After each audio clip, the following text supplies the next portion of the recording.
Hello' everyone, জুম্মা মুবাৰক সকলোলৈকে। এইফালে husband যাব ওলাইছে নামাজ পঢ়িবৰ কাৰণে, আৰু হাজবেণ্ডক পঠিয়াই মই আহি গৈছোঁ খানা বনাবলৈ।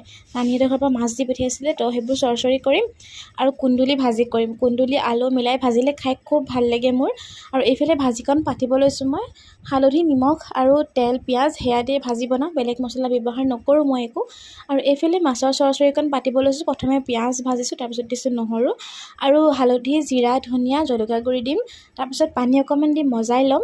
আদা ব্যৱহাৰ নাই কৰা, অকল নহৰুৱে দিছোঁ আৰু পানী অকণমান দি এতিয়া মজাই মাছখিনি দি দিম। তাৰপিছত গেছটো একেবাৰে কমাই থৈ দিম, যাতে মাছখিনি ভালদৰে সিজি যায় আৰু পানী বেলেগকৈ দিবলগীয়াও নহয়। এয়া চাওক, আমাৰ চৰচৰি ৰেডি হৈ গ'ল। তাৰপিছত আমি দুজনে মিলি ভাত উলিয়ালোঁ আৰু আমি ভাত খালোঁ। খাই বৈ মই অকণমান বাহিৰলৈ বুলি ওলাই আহিছোঁ, দেখিছোঁ ধুনীয়াকৈ বতাহ মাৰি আছে। আৰু এই যে ফুলপাহ চাওকচোন, ভিতৰত থ'লে ফুলপাহ নুফুলে, সেইটো কাৰণে বাহিৰতে থ'ব লাগে, লাগিলে যিমানেই ৰ'দ পাওক মানে।